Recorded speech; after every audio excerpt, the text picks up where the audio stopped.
It's Benders Post Game presented by the Inside the Rink Podcast Network through InsideTheRink.com on the ITR YouTube channel. Subscribe now and hit the thumbs up. Comment section is going strong again. Benders banter later in the show. 3 up, 3 down.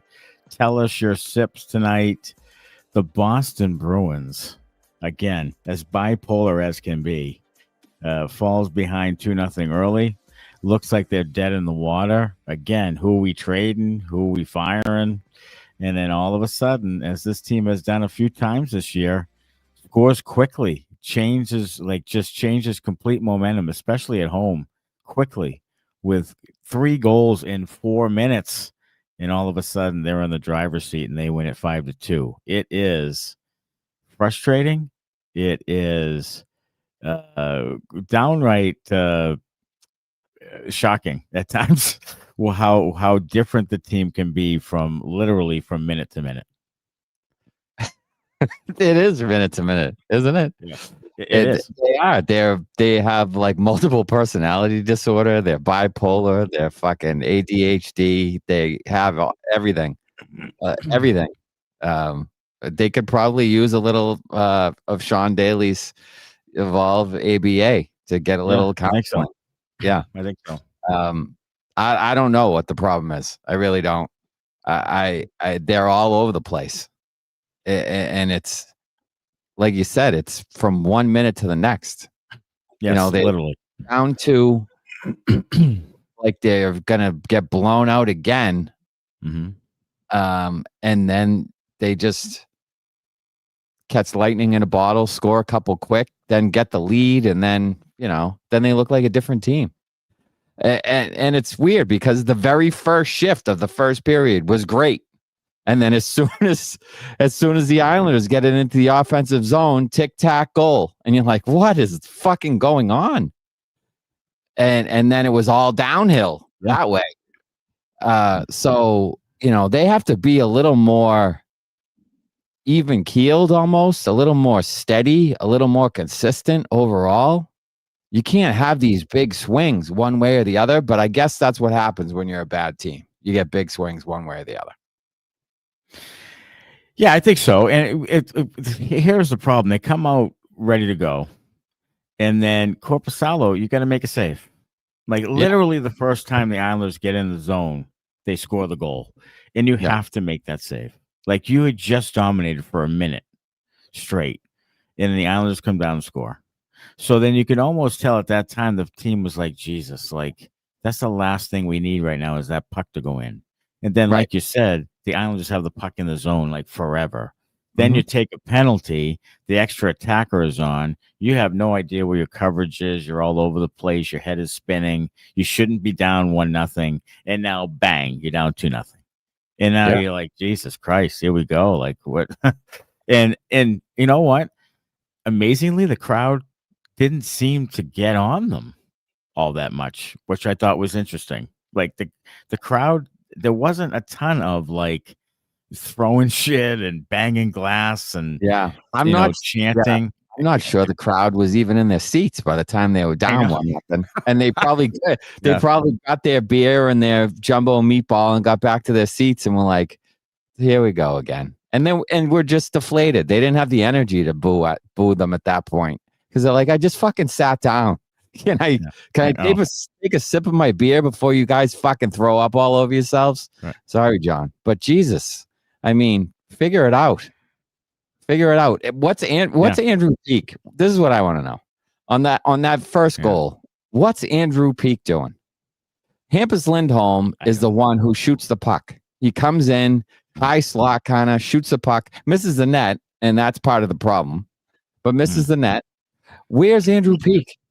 There were no defensemen back. None defensemen back. You figure if the other defenseman is shooting the puck, the weak side defenseman rotates to the top and is like, if there's a bad rebound or whatever happens, I'm back. Nope, not Andrew. He's up in the play like he's, Roman Yossi or something, and they come down and score on an odd man rush. I mean, you do need a save, but at the same time, what's the defenseman doing? What's he doing? Where's the coverage? Yeah, where is he? Yeah, I mean, just in no man's land somewhere. And then Sean Corrali on the and then second goal. Corrali.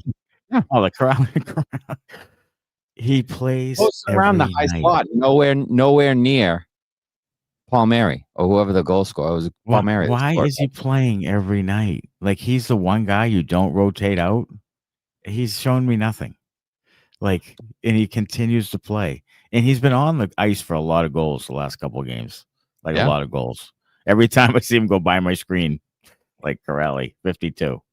Like, it's but hey, look, again, this team has done this thing, which is not usual as compared to last year, and that's fight back a little. And I'll tell you what, they've been opportunistic tonight. I think they had 19, 20 shots. They didn't have a lot of shots on net, but their shooting percentage as a team is kind of high. Like, they don't get a ton of shots, but they do get opportunistic goals. Whether or not that's going to continue, I have no idea. I don't think so. The law of averages say no. But right now they're getting opportunistic goals. Just enough, 3, 4, 5 goals, whatever, just enough to either stay in the game or to win the game like tonight. So, but still, 5-on-5 play, still not generating a lot of chances first period. Second period, they had a great period, and they usually have a terrible second period. So that was different tonight. And whatever Sturm said or whatever the players said, I give them credit for hanging in and for having a really good second period and taking the lead and not folding, because after last night, that could have been complete, like another just bag over the head. Yeah, it could have been very bad. It could have been very bad. It had the potential to be that way. And they, showed some resiliency, which this team this year, for the most part, has shown. Not in every game. The Colorado game wasn't great, and certainly, the Ottawa game wasn't good at all. But they should be. Why is Connor? Connor, you want to talk? No, you don't want to talk. Yeah. I think he's saying to move it along. No, I was just cueing you to kind of keep it moving along. It looks like Matty's having a little difficulty here. I gotcha. Yeah, so I feel like they've kind of struggled. They've kind of struggled in situations, but tonight we're able to bounce back after a tough start, and good on them. Good on Sturm. Good on the leadership of the team. It was the leaders. It was McAvoy. It was Pastrnak. It was Geekie.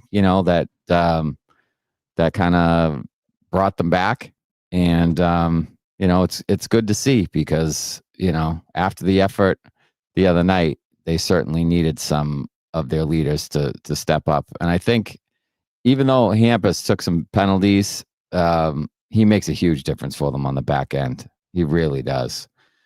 He's a calming presence back there. He was good on the second power play. After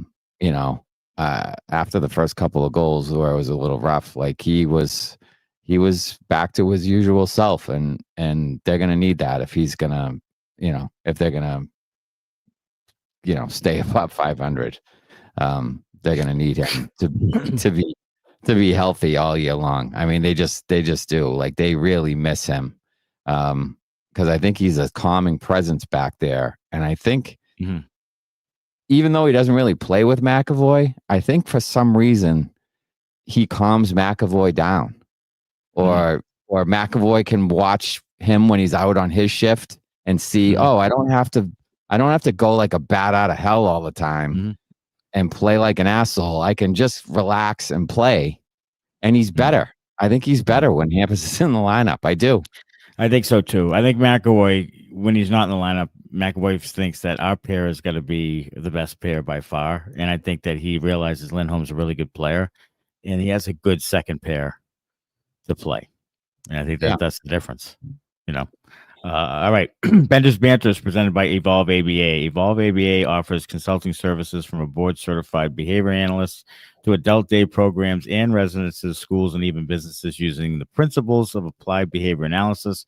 Evolve ABA is also pleased to offer staff training in collaboration with parents of children with autism and other special needs wishing to learn more about the science of applied behavior analysis. To learn more about Evolve ABA, call Sean Daly at 774-823-5016 or visit them at evolveaba.net. First one, Damon says, Don Sweeney joins Judd and Brick. Boy, oh boy, what does the smart guy from Harvard have to say tonight? I'll tell you what, if you like Don Sweeney out of both sides of your mouth, corporate speak, you gotta go find that some bitch. Yeah. You gotta listen to that because you're gonna love that thing. Yeah. Absolutely. You're gonna be semi-erect listening to Sweeney. Oh my God. If you like some good marketing talk and D-zone layer talk and corporate speak.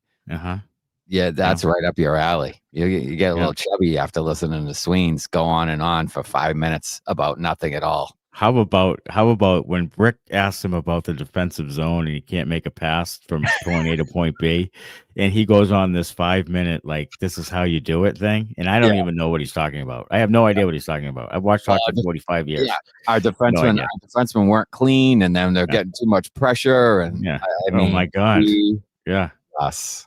It was. He tried to sound like a coach, and it didn't pull it off. Didn't work. And then the Fraser Minton thing. He had to say again how great Fraser Minton is, even though he wasn't that great the last 3 games, probably. But he had to say how great he was, and because he wants that trade. He wants everybody to know he made that trade and he got that guy. Well, I hope Fraser Minton's pretty good. Like, I hope he ends up pretty good. Right now he's okay, but I hope he's pretty good because Donnie is putting everything on that thing. He's putting his ball bag right on that forehead. He really is. He's going after it. Yeah. With Fraser Minton. Well, I mean, he looked good tonight, scored a goal late.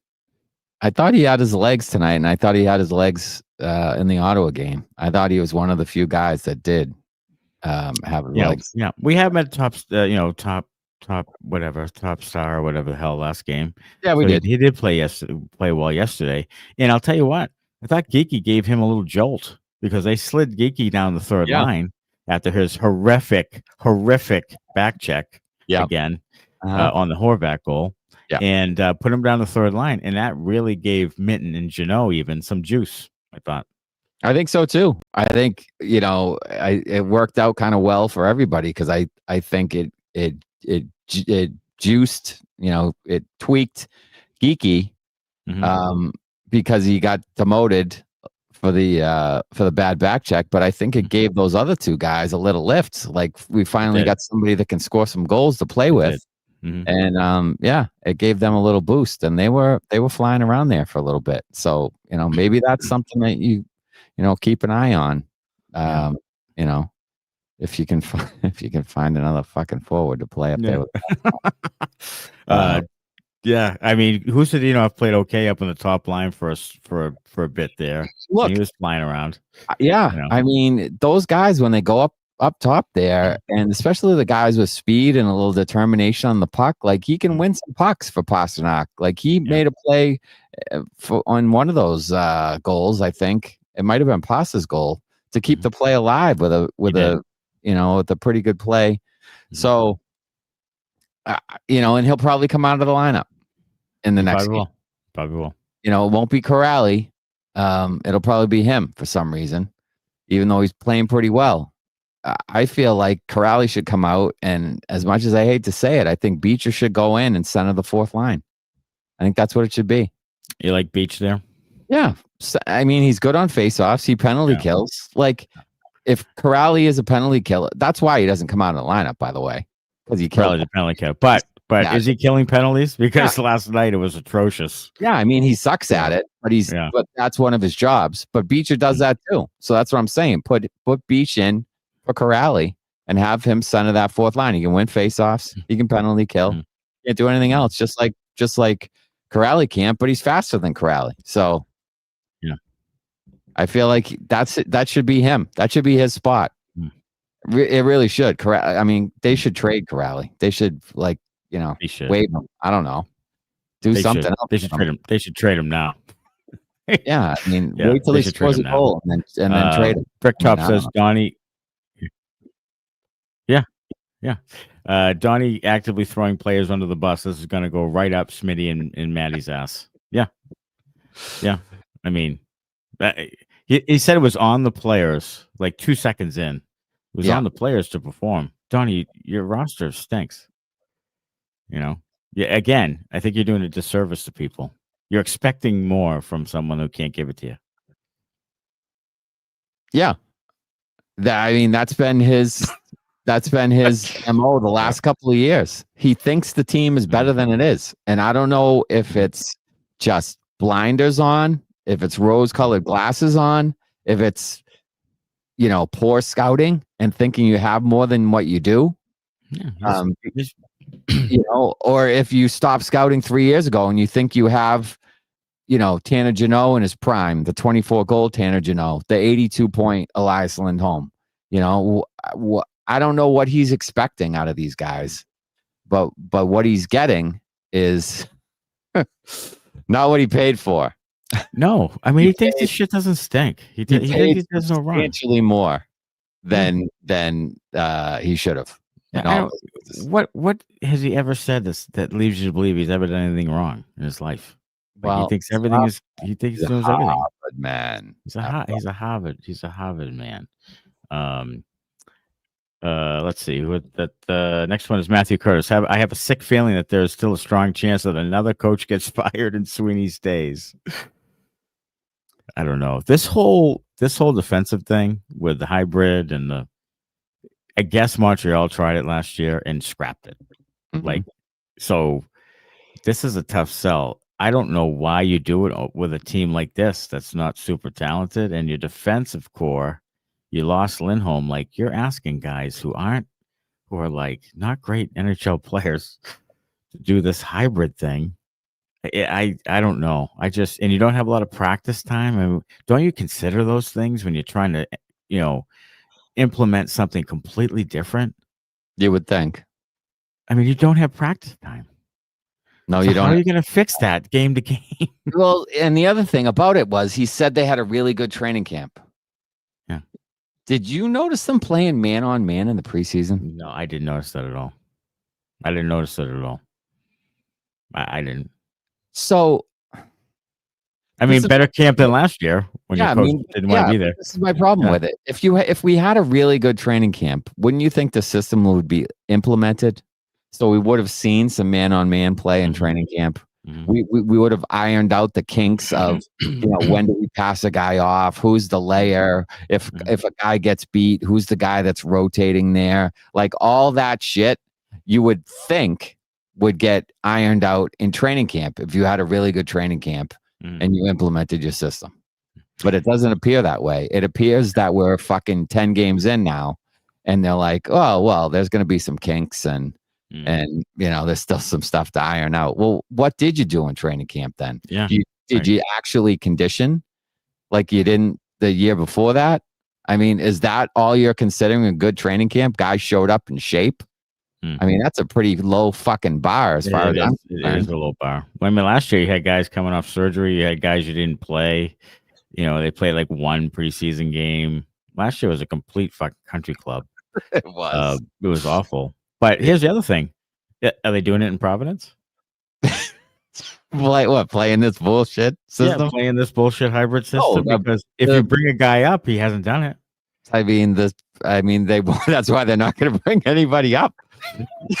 and the Providence Bruins, in case you haven't noticed, are the fucking 1980 Soviet Red Army. They're going to go 82-0 down there. Yeah, they are. They're fucking tearing it up. They're going to be like the 70 Bruins. They're going to have 5 of the top, 6 of the top 10 leading scorers in the AHL. Are they? Is Donnie Sweeney? Are they this simple-minded? He's fucking high as a kite, man. I swear to God, he's on fucking Adderall or something. Just hopped up, talking his fucking gobbledygook, fucking corporate speak, fucking guy. Is he that simple-minded that he thinks that a good Providence team is going to distract people from the fact that his NHL team? I mean, I don't know. Is that really maybe? I mean, maybe. Is that really a thing? Wow. I mean, he's a Harvard man, so he knows for sure. Dan Maynard says he needs the fire Sweeney chance to start. He's on vacation. He's just livid. Yeah, they're ruining my vacation. I was wondering. Go on. It's a Small World, Danny. Get some. Go on the teacups and let him scramble your brain a little bit. Forget all about it. I lost my train of thought. I don't remember what I was going to say. Something bad about Sweeney. Sweeney sucks. Yeah. There we go. Something like that. Matthew Curtis says, I don't know how Brick holds himself back. He's actually a huge fan too. I'd end up just walking out of the booth. You had that great tweet tonight that showed his face when Tommy Sweeney was there talking. He looked like he was dead. He did. He looked like he was just dead inside. He really did. He either that or he wanted to be anywhere else but there. Like, I can't believe I have to listen to Don Sweeney. I sense Brick as being a type of guy who doesn't want to listen to a guy like Sweeney. I feel Brick is a real guy.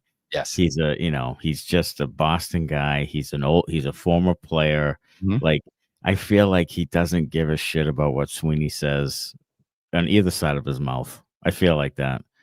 Like, he just doesn't have time for it. I give Brick credit.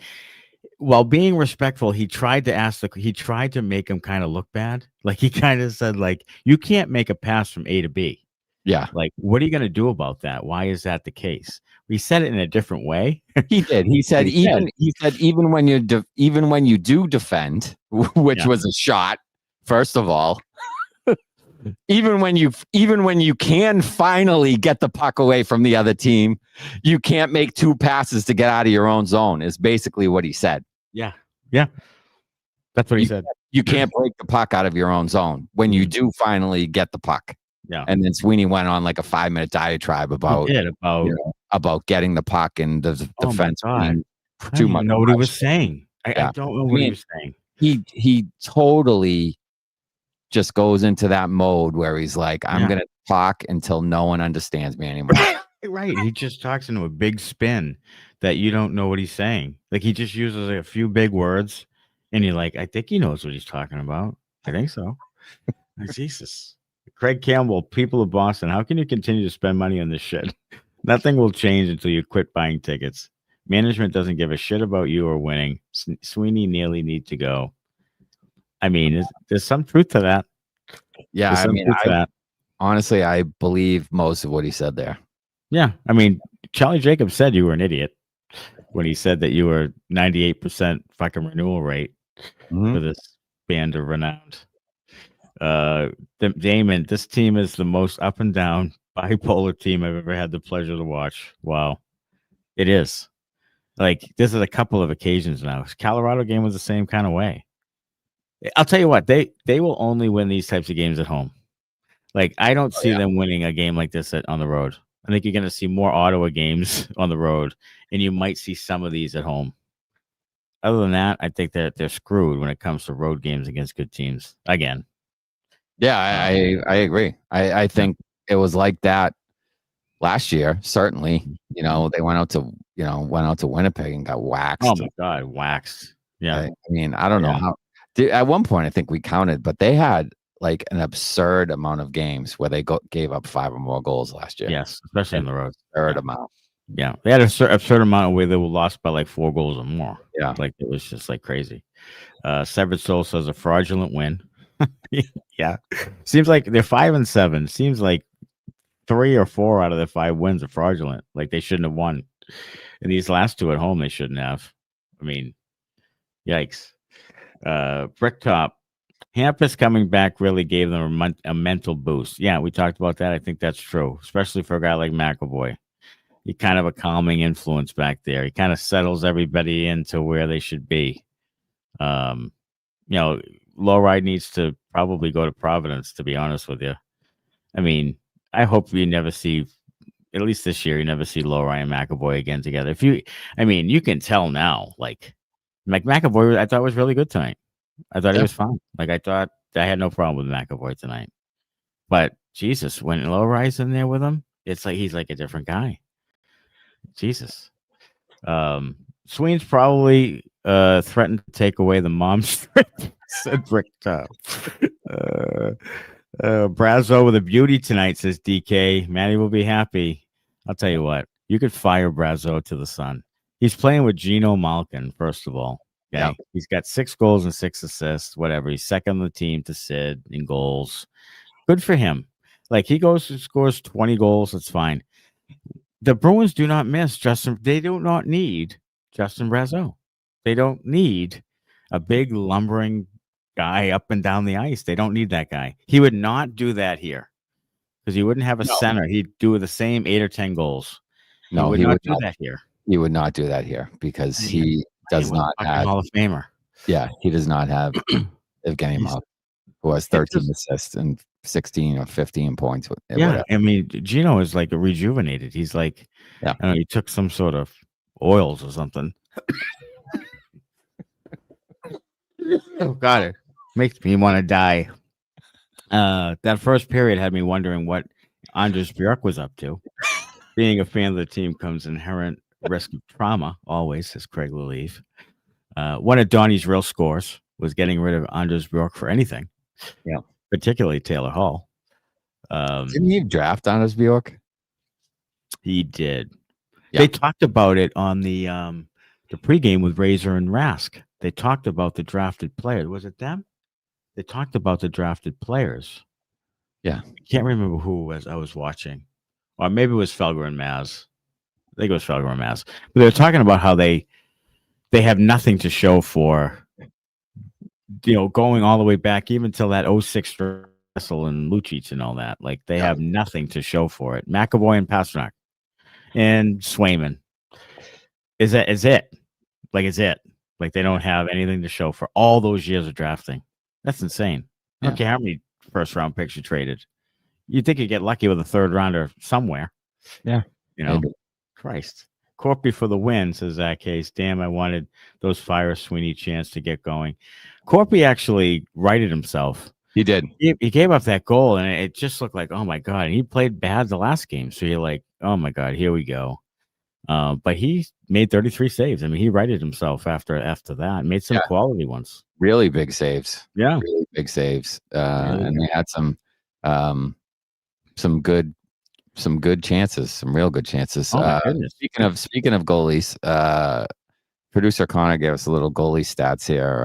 Nice. Goalie question on better stats. Swayman 7 games, 3 wins, a 3.45 goals against, and an 8.86 save percentage.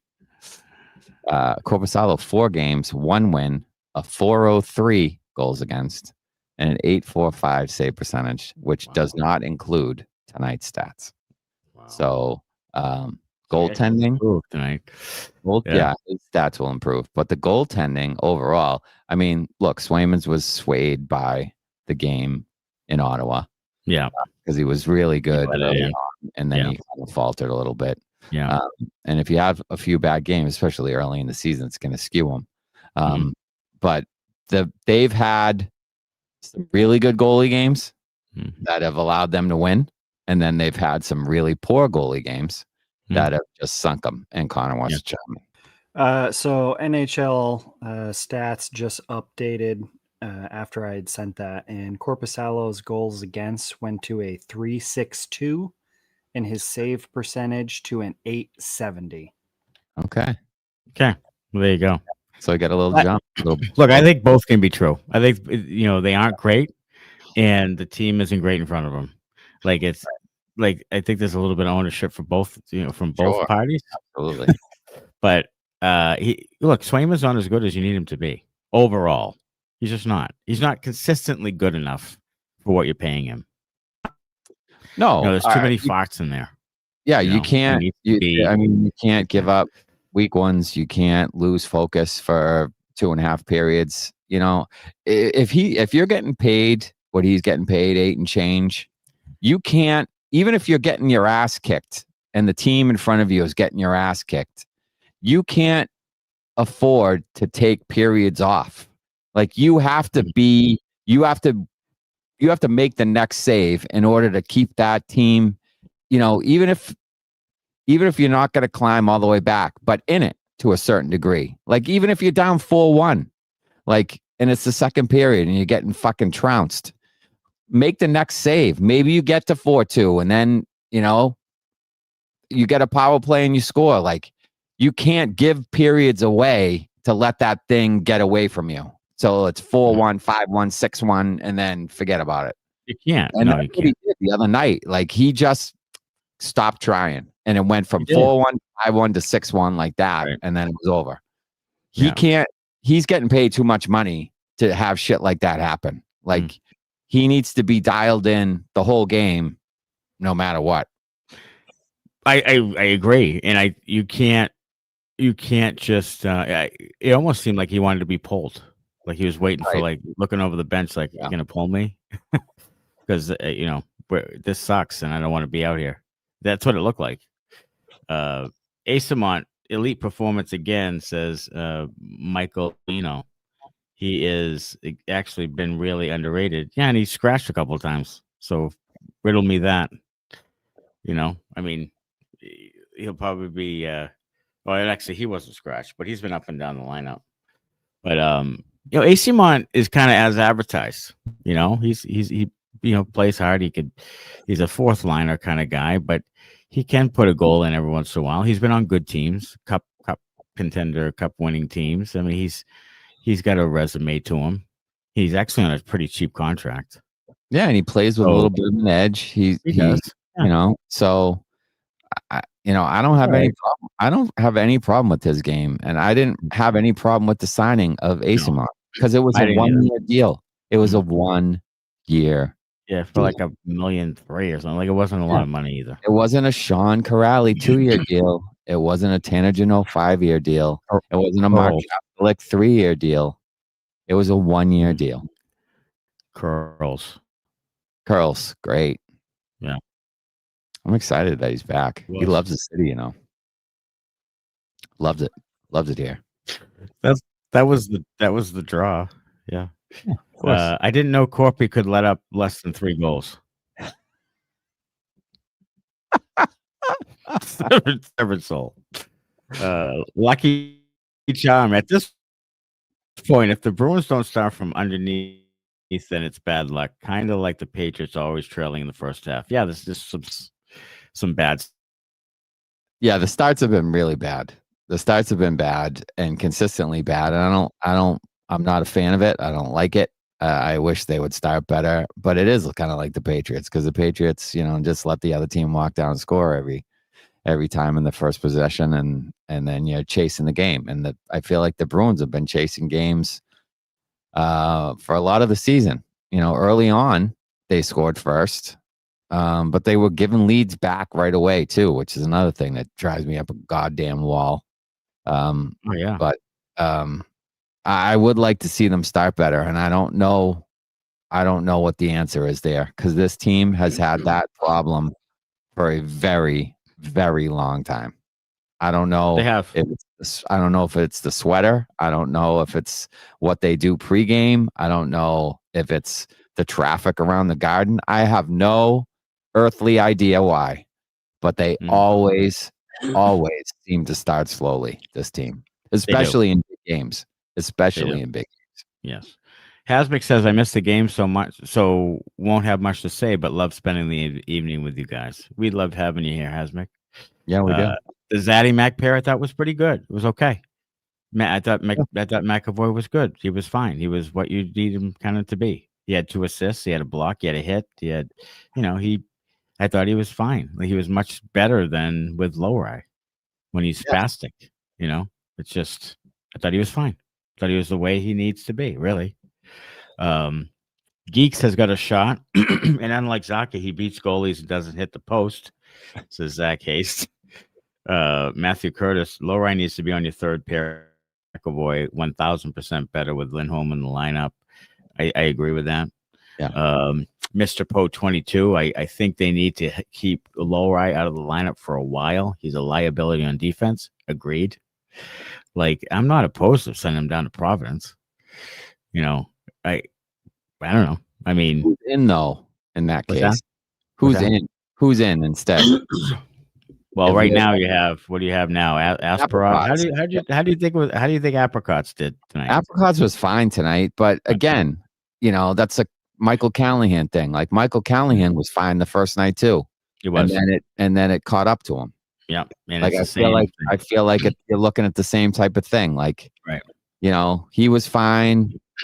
But I think he's exposed over the course of a season. Like Jordan Harris, I think would have been fine, but he's injured. Yeah. So they kind of lost some of their depth there. Yeah.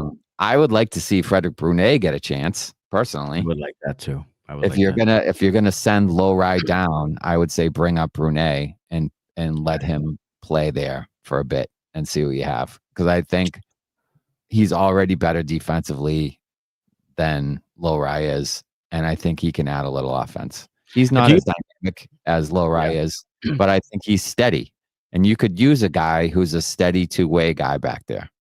Do you think they're gonna finally give up on Lohrei and move him at some point? It feels that way. It does feel that way, doesn't it? It feels like if he doesn't turn around his defensive play, like what did he sign? A 2-year bridge? 2-year 3.2? Yeah, I think that was something like that. By the end of that contract, if he hasn't, or a year into the contract, if he hasn't, by the end of this year, if he hasn't sewn up his kind of fixed his defensive liabilities, they'll look to move him, I think, before his contract's up. I'd agree. I just don't think he fits what they wanted to try to do. So I think so. Sweeney speaks like a politician. Ask not what the Bruins can do for you. Ask what you could do for the Bruins, says Jonesy. Classic. Killer Clowns. Thanks so much. Yeah, thanks. Great win. Time to lose 8-0 in the next game. I hear you. I gave you the $1.99 back if they lose 8-0 next game. Well, Sticks and Pucks checking in from Missoula, Montana, with the brewed at home sip of dunks with pumpkin creamer. Happy for the dub, 2 in a row versus Buffalo. Maybe. Buffalo won tonight, didn't they? They did. Did they win in overtime? They were in overtime with Columbus, and they've been playing better, much better lately. Oh, Columbus won in OT. Columbus won in OT. Yeah. How are the Missoula Bruins doing out there, Sticks and Pucks? The hybrid man-on-man versus zone should only involve center on center and then 4 zone with weak side D covering the front of the net. But we don't have the centers to match the other teams. Is that case? I'm glad you figured it out. I don't know what that they're playing. They're playing kind of a box and one kind of a thing with the center rotating, and then it's kind of like a zone defense, box and one where the strong side D is on the puck and the weak side D collapses into the slot and so forth. But okay, yeah, I mean they don't really have the centers to match up. I can't see, who's the second line center? Is it Casey Middlestad right now? Who is it? I don't even know who it is. Is it Zacha? Now it's Middlestad. Yeah. I can't see I think. Yeah. Casey Middlestad trying to contain Austin Matthews in the defensive zone. Like, do you think that's a good matchup? Because I don't feel like it would be. Man on man. Can you imagine? Man on man. I feel a little hesitant to put him in that role. Yeah. I would too. So that's another thing. Like, are you coaching to your personnel? Are you? That's one thing about the NHL coaches. It doesn't seem to happen. Like they just kind of implement whatever system that they had, whatever they grew up with, and the players just play it. Whereas, in other sports, like an NHL coach will tailor, their offense or their defense to the personnel. Like if we have a good team, a team that can run the football, we run the football. If we have right. You tailor it to your personnel. A team that can throw and good wide receivers, we pass. If we have a good, run stuffing defense, we play the run. Like, but in hockey, a coach just comes in and says, "This is the system we play," and then you gotta fit into it. But you do. Like Casey Middlestad trying to contain Nathan McKinnon one-on-one. I don't like his chances. No, that doesn't work. No. And that's what I'm saying. Like when you have Sturm in for the interview and he says, I want to do this. And doesn't anybody say, like, do we have the personnel for that before we hire this guy? I mean, they should. I mean, Jesus. Or does Donnie say, yeah, that sounds pretty good. Explain it to me. Well, he says it in about 4,000 more words than that. Yeah, absolutely. Yeah. So the Marco's probably asleep by the time that. Oh my God! We finished asking him the question. Can you imagine working for Don Sweeney? He snaps awake and he's like, "Yeah, we can do that." It must be insufferable. Jonesy says the only hybrid system they should be using is a Prius to drive to practice. I'm glad Brick said what he said because it's true. This team lacks basic hockey skills such as passing and shooting and skating. Very few of the roster has 2 or 3 of these fundamental hockey skills. Yeah, I mean, I'll tell you what, Morgan Geekie can shoot the puck. Yeah, he can. He doesn't want to defend at all. This is what I was pissed about. That is an elite skill. This is what I was pissed about, is that he's been talking about, we got to do this, we got to do that. It's embarrassing, blah, blah, blah, blah. And he's had several back-checking situations where he has not hustled back. So what are you doing? Are you talking? Or are you? He's a typical guy who just wants to shoot the puck. He's Frank Vetrano. He just wants to shoot the puck. That's it.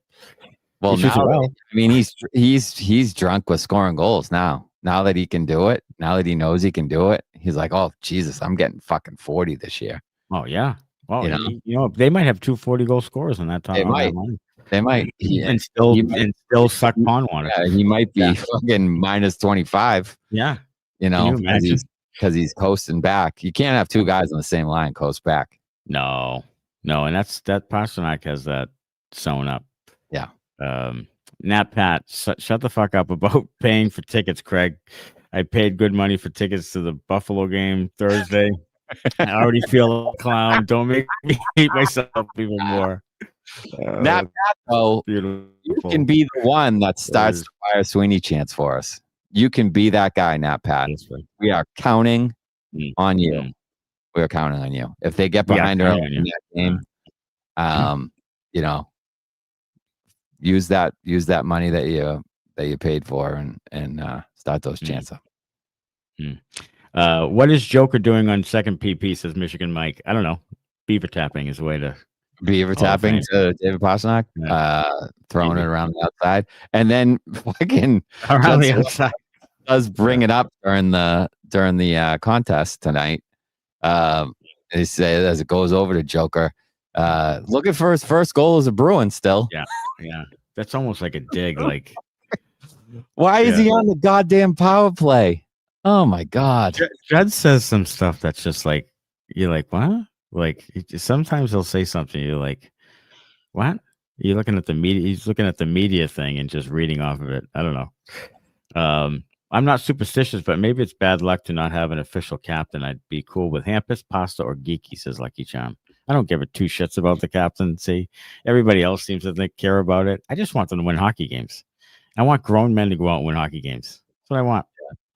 I feel like I don't know if Pasta really wants it. I don't know if he wants the pressure. I think he saw the way that it affected Marshy last year. I am 100% with you. He doesn't want it. I don't think McAvoy is ready for it. No. I think he would put way too much pressure on himself. He's already putting too much pressure on himself, and he's only a fucking alternate captain. Can you imagine if he had the C? He would fucking die under the weight of that thing. And Hampus, I think, could do it, but I think he's a quiet guy. I don't think he's not a, neither of those. I guess McAvoy isn't really either, but those guys aren't really fighters. They're not going to stick up for teammates. You're not going to drop the gloves. He's not going to drop the gloves. So, like, to me, and you've said it, like, Zadorov has said the right things. He's kind of backed it up a little bit. He's willing to go with anyone. He'll fucking beat anybody down. He's kind of outspoken a little bit. I think he's growing into it. He haven't even given him a letter yet, though. So I don't think he's on the radar as far as that goes. There's maybe a seniority in the locker room type of bullshit thing they have going on there. I think it's by committee, and I think all those guys that we just named are part of that.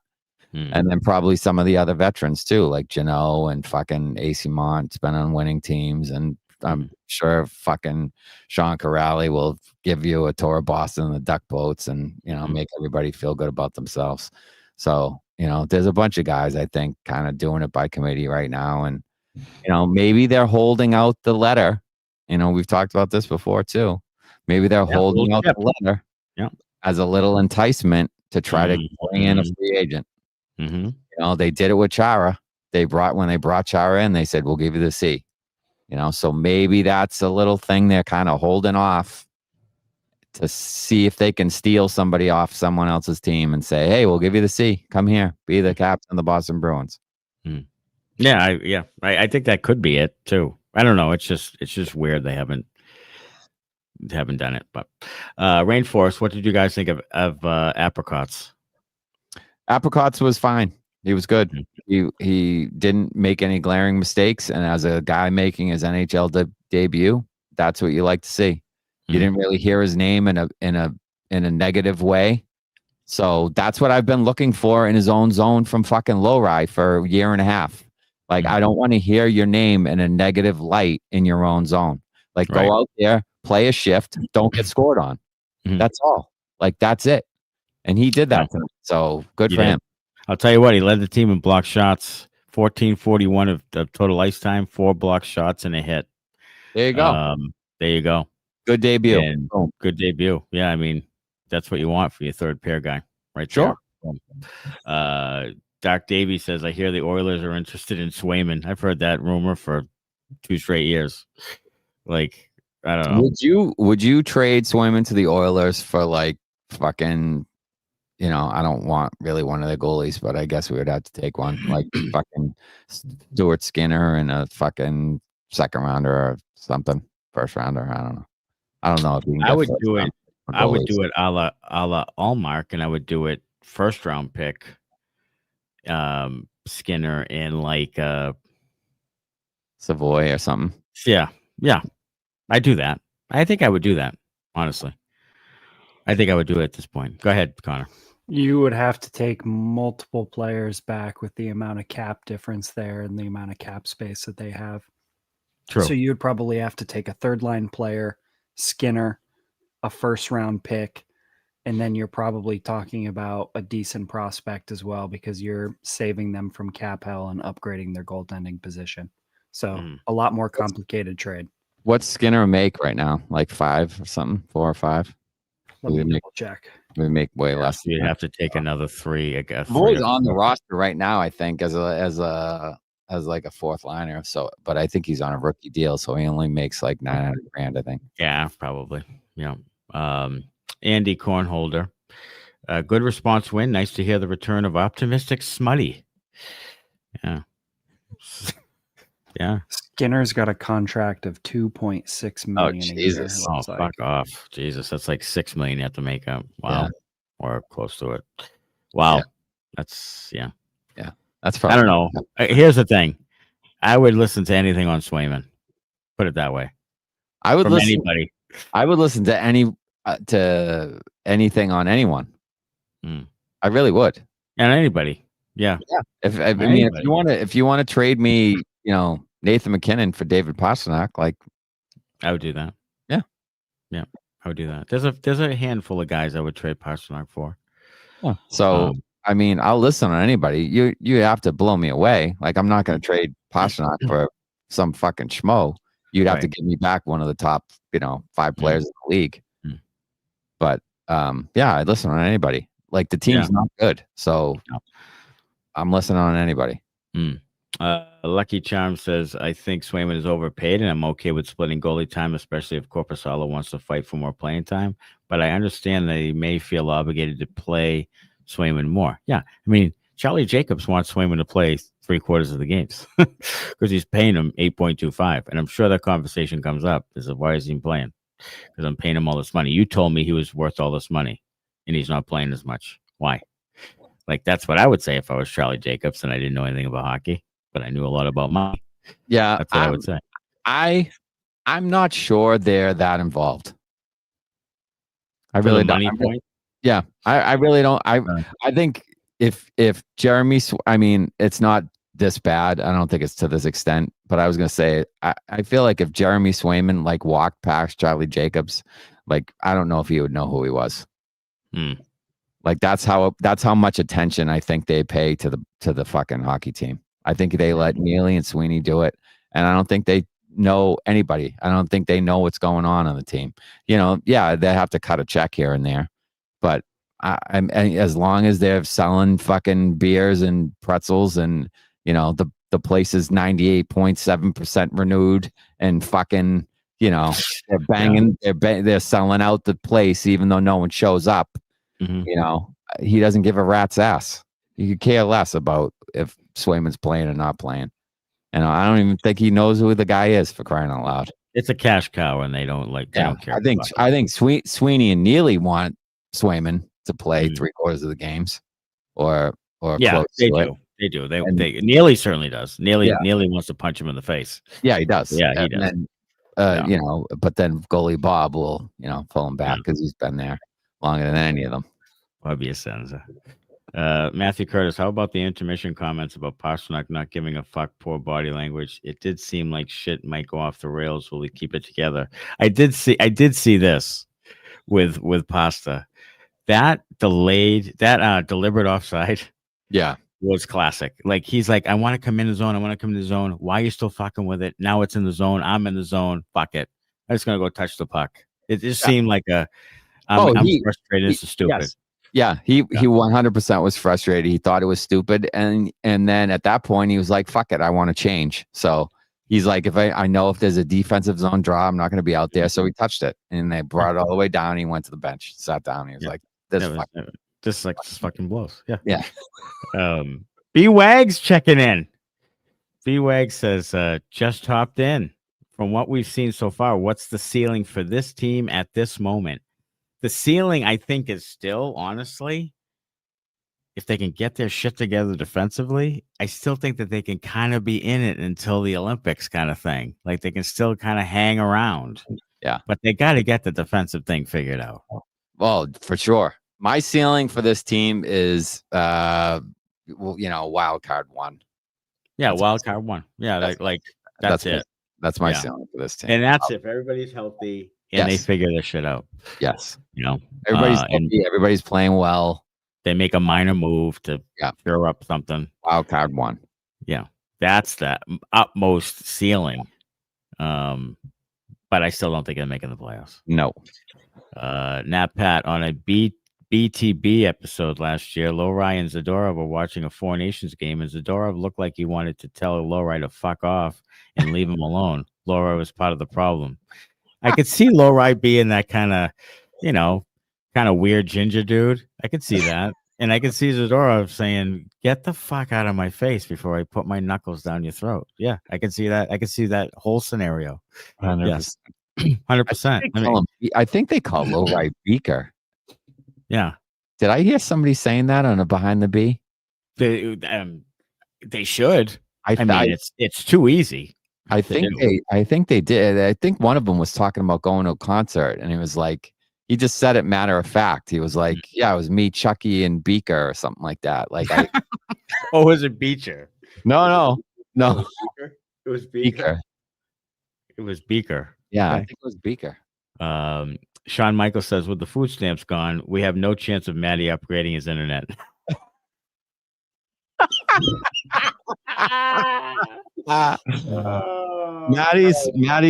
Matty's trying like hell to Sean, I'm gonna tell you this right now. I'm in the same fucking position I was in last night when it was beaming like fucking 2 nipples in fucking January, and tonight it's not working. Same GD position. Are Same you in Jamaica right now? Where are you? It's 180-mile-an-hour winds. Fucking Christ. Same God-forsaken thing. Zadorov actually has a temperament for a captain. He also scored a hat trick for the Flames, says Jonesy. I think he should I think you should give him some PP time, Zadorov. Yeah, I really do. Tonight, how about tonight? Tonight, blaring down the fucking. Yeah. Once he gets going, my goodness, skate. Yeah. I thought he was gonna Elon Lucic, that goaltender. I thought he was gonna go right through him. So did Brickley. Brickley was like, you don't want that. No, you don't. Someone said Frederick back from the Oilers. No fucking way. I'd rather hang out with Swayman than bring Frederick back. Honestly. I'd rather spend 3 nights a week with Swayman. I really would. I really would rather put myself through that. Yeah. Yeah, that is classic. Yeah, Frederick was on the top line at Edmonton for all of a period and a half. And then they were like, he can't play with these guys. No. Because he stinks. He was on with David Draisaitl. They moved, they moved him to like the third line. And now he's either on the third or the fourth line there, where he was here, not doing anything. And they gave him a huge fucking contract. Glad we didn't have to do that. Oh my gosh. To be bad at hockey. He's bad at hockey out there now instead of here. Yeah. He doesn't do anything, doesn't fight, doesn't fucking hit, he just coasts around. He's Freddie fucking Freddie's out there for a twirl during fucking, skate night at Hockey Town. How about this? You'd be taking back 8-year contract. 8 years. 8 more years of Frederick. Honestly. 8 more years of Frederick. 8 more. I'd be at the movies with Swayman instead. That's fucking stupid. All right, 3 up, 3 down. My ups are number 3. I'm going to give it to Korpisalo, even though he started poorly. He did bounce back, made several big time saves, and ended up getting 33 saves. And as Connor said, bumping up the stats. It was a real factor tonight, which was good. 2, Charlie McAvoy, I think, was back to his old self. I mean, it's not perfect, but much better than with Lohrei. I don't know why they keep trying that thing out, but Lindholm coming back is a big thing for McAvoy. And then Geekie, number 1, couple of goals. He's just on fire. He has 19 goals in his last 26 NHL games. I mean, that's absurd. That's pretty good. Absurd. That's really good. I mean, that's absurd.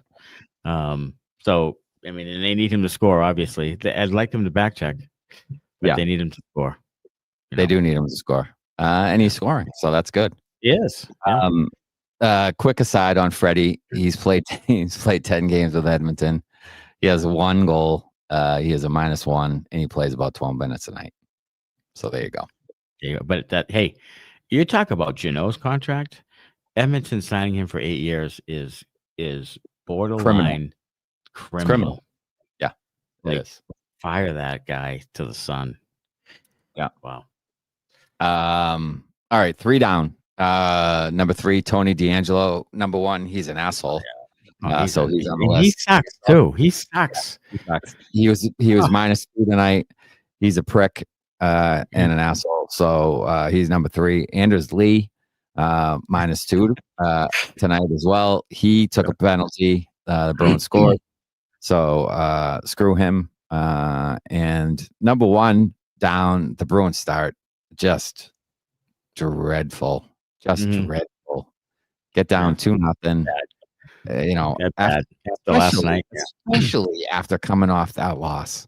You come off that loss, you had a really good first shift, then it's in the net, and then all of a sudden, your body language, everybody slumps. Like PJ that. He's like, the body language of your star players, during that first period was awful. It was.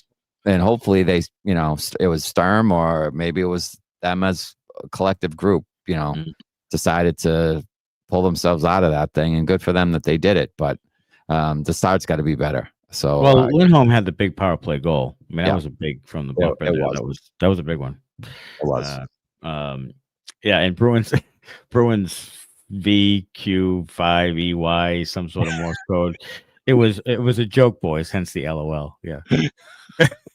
Gotcha. About Freddie. Well, Freddie. So here's the thing. You can't mention a guy like Freddie, knowing our history, and expect us not to go down that rabbit hole. It's going to happen. It's like sticking a knife up my. You mentioned Connor Clifton. There's certain guys that if you mention to us, we're gonna kind of lose our minds a little bit.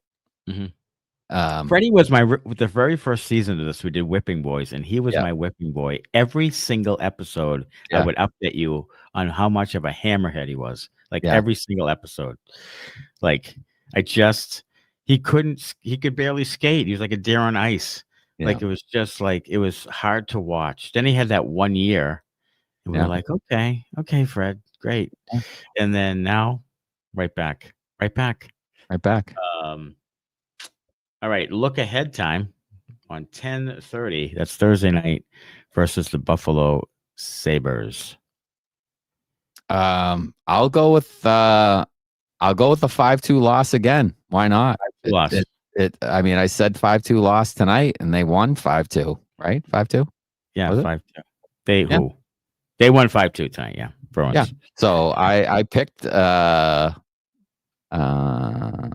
I picked the other team. So you picked the Islanders. I went Islanders 6-4, which looked good for a minute, and then and you went. I don't know what you went 6-3.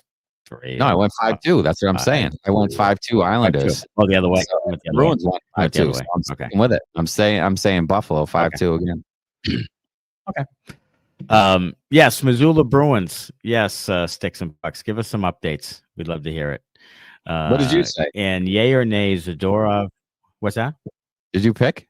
Huh? Did you do the prediction? Oh, me? I got. I'm gonna go. You know what? I'm gonna go Bruins 4-2 over the Sabres.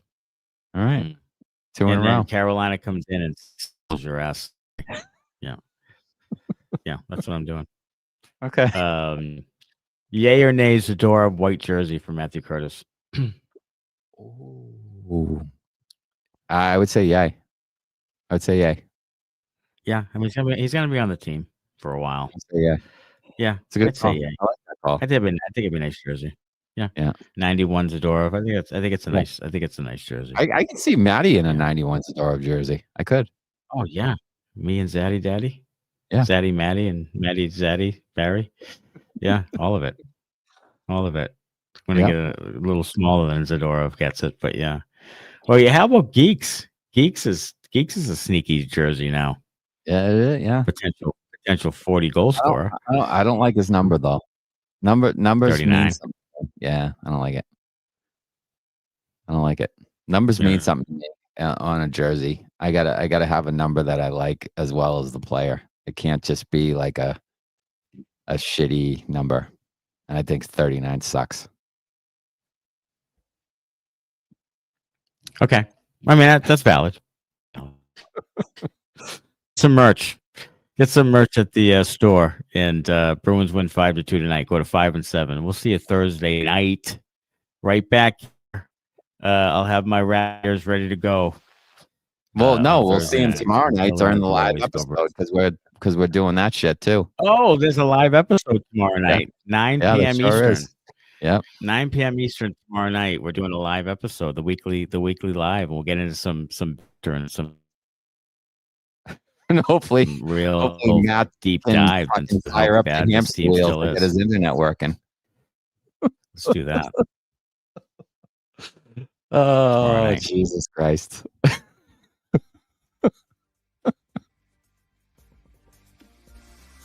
Thanks a lot. Bye-bye.